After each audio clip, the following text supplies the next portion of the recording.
So what's up mga swaki? So ngayon mga swaki, meron tayong gagawin na underbone dirt bike. So ang gagawin natin dito is kailangan nating i-overhaul kasi papalitan natin ng bagong connecting rod at saka side bearing. So ang upgrade pala nito na gagawin natin is 57mm from stock na 52.4mm. Gagawin natin 57mm. So ilang cc na ba ang setup na to? So let's find out. So eto na guys. So yung formula na gagamitin natin is sa cylinder volume. So ang formula ng volume is pi over 4 times d squared, which is diameter, and squared then times s or the length. So stroke. So silbi yung stroke natin. So sa setup na to, ang diameter natin is 57mm. And ang stroke ng XRM125 stock is 57.9. So stock stroke lang. So ito lang po yung mga value natin. So ang hahanapin pala natin is cubic centimeter or cc.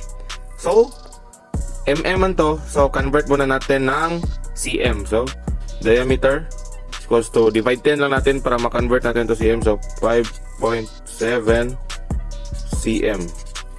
And sa stroke natin or length is 5.79 cm. So, input na natin sa formula.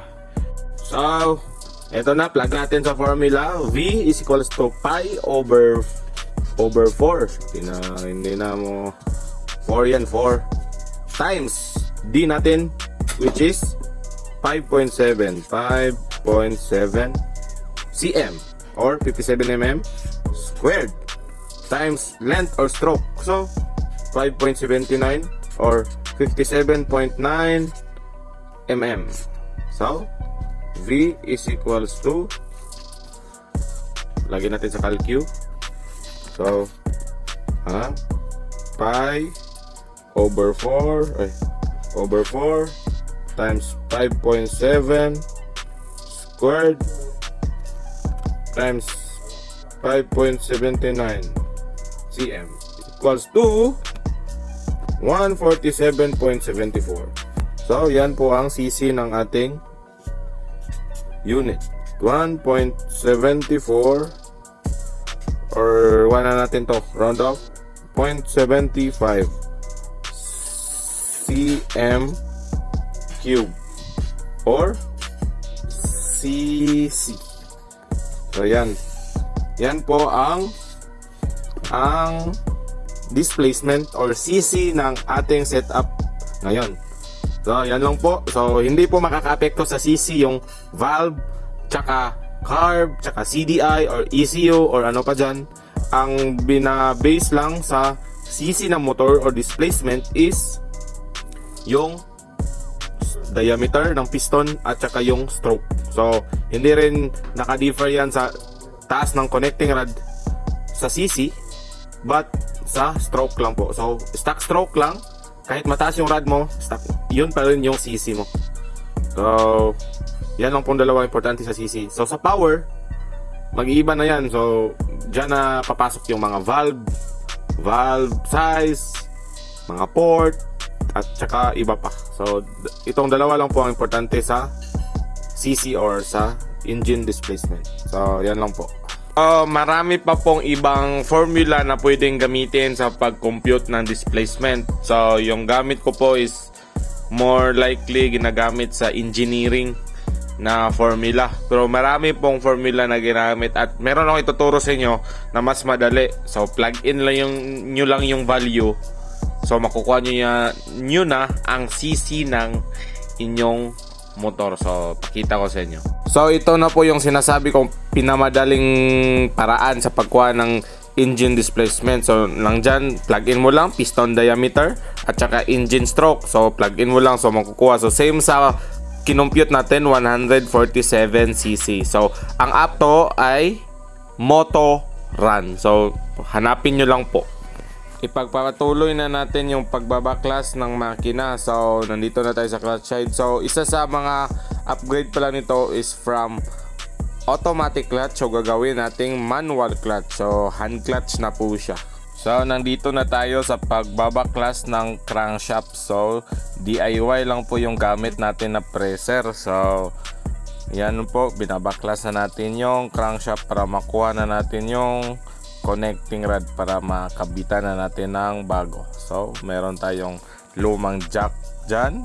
Meron tayong swing arm yung gamit natin dyan na used na, at iba-iba pang mga scrap materials na ginawa nating DIY. So yan, malapit nang matanggal. O yun, tanggal na. Isa rin sa kailangan nating gawin kapag nagbi-build tayo ng makina ay kailangan nating pagandahin ang exhaust port at saka intake port para maganda yung buga ng air and fuel mixture sa combustion chamber para mas lumakas ang motor at ang gasolina. So yan po, medyo malapit na tayong matapos. So konting tiis na lang. So balik tayo dito sa crankshaft. So yung gamit natin na connecting rod is Makoto. So Japan quality po yata ito. So Makoto, baka naman Japan standard nga. So at gamit nating side bearing is Kuyo. So both sides lang po, same size. So nandito na tayo sa alignment. So malapit na tayong ma-align dyan. Konting-konti na lang. Isa sa mga nagpapatagal ng engine build ay ang paglilinis ng maduming makina. Sa nakikita nyo po, meron po tayong blue torch. So para po yan, hindi na magpukpok ng crankshaft. So nandito na tayo sa pagbubuo. So malapit na matapos. Nakabit na natin yung block tsaka cylinder head. So malapit na talaga, konting-konti na lang.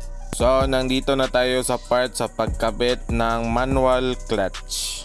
To make the video short, so atin ang tinapos yung engine build. So ikabit na lang natin at paanda rin. Let's go! So done na guys.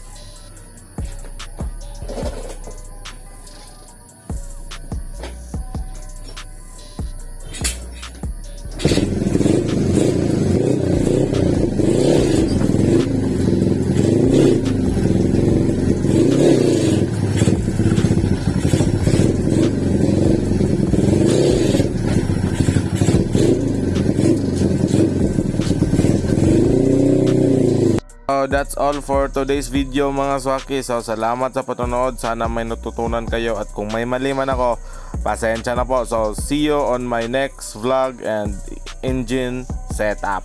God bless.